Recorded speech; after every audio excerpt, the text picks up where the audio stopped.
नमस्कार, मी विजया वामन। 2024च्या इलेक्शनला भुजबळांना पाडलं जाईल, कारण म्हणजे त्या ज्या मतदारसंघातून निवडून येतात तेथील मराठा वोट बँक। मनोज जरांगे पाटील यांचं खानदान काढणं छगन भुजबळांना चांगलंच हार्ड जाणार आहे असं दिसतंय। जरांगेंनी भुजबळांवर कडक हल्ला करून 2024च्या निवडणुकीसाठी मराठा समाजाला तयार राहण्याचा इशारा दिला।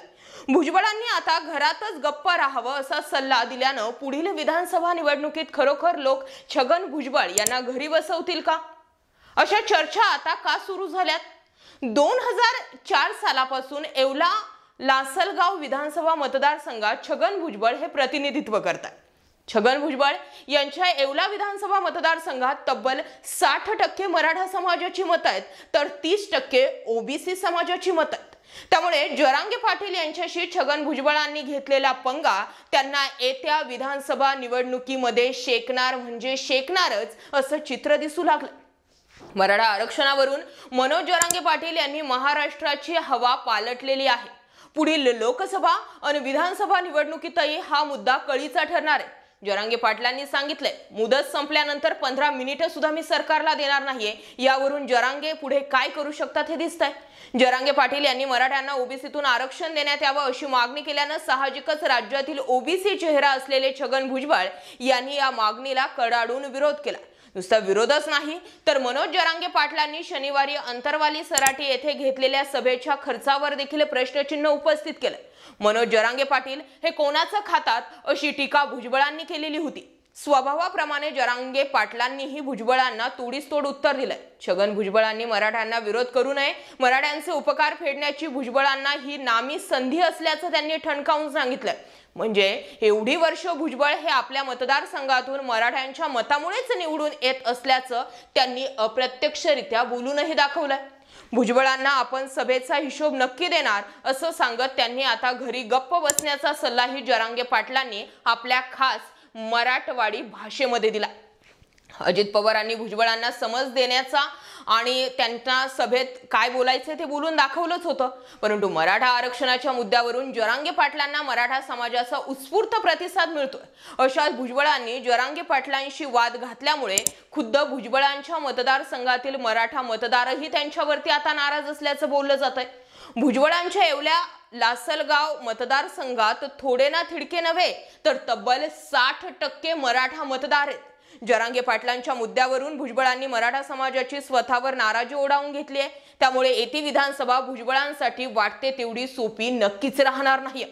दुसरीकडे अजित पवार गटाच्या बंडानंतर शरद पवारांनी आपली पहिली सभा थेट भुजबळांच्या येवला मतदारसंघामध्ये घेतली होती। भुजबळांच्या विरोधात सर्वच ताकद एक करून कसंही करून त्यांचा पराभव करायचाच असा चंगच पवारांनी बांधलेला आहे।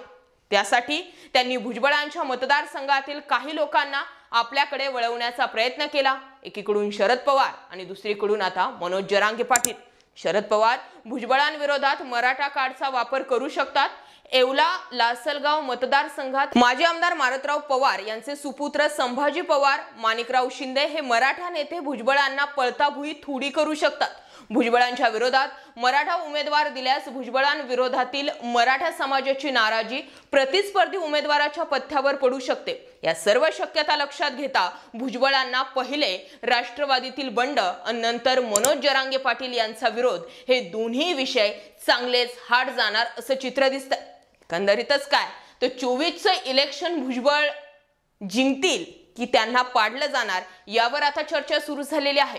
मनोज जरांगे पाटील यांनी छोट्या छोट्या शब्दांमध्ये अल्टिमेटम भुजबळांना दिलाय, परंतु जर मनोज जरांगे पाटलांचा अल्टिमेटम बघितला आणि येवला लासलगाव मतदारसंघामध्ये मराठा समाजाची असणारी टक्केवारी बघितली तर ती ओबीसी पेक्षा सुद्धा जास्त आहे। 30% ओबीसी तर 60% त्या ठिकाणी मराठा समाज आहे। त्यामुळे छगन भुजबळांना 24चं इलेक्शन बघता येणार नाही, म्हणजे थोडक्यात काय तर ते 24च्या इलेक्शनला पाडले जातील अशा चर्चा आता जोर धरू लागलेल्या आहेत। याबाबत तुम्हाला काय वाटतंय कमेंटमध्ये व्यक्त व्हा। मुद्दा आणि विषय आवडला असेल तर जास्तीत जास्त लोकांपर्यंत जरूर शेअर करा। आणि सर्वात महत्त्वाचं म्हणजे मनोज जरांगे पाटलांनी आजचा दिलेला अल्टिमेटम एकदा सरकारला आम्ही दिलेली मुदत संपली की त्यानंतर पुढचे 15 मिनिटंही आम्ही सरकारला देणार नाहीत, हे मनोज जरांगे पाटलांचं आजचं स्टेटमेंट आहे। या स्टेटमेंटचा जर दाखला घेतला तर अर्थ याचा एकच लागतो की 1.5 कोटी मराठा जो होता तो अंतरवाली या ठिकाणी 14 ऑक्टोबरला जमलेला होता।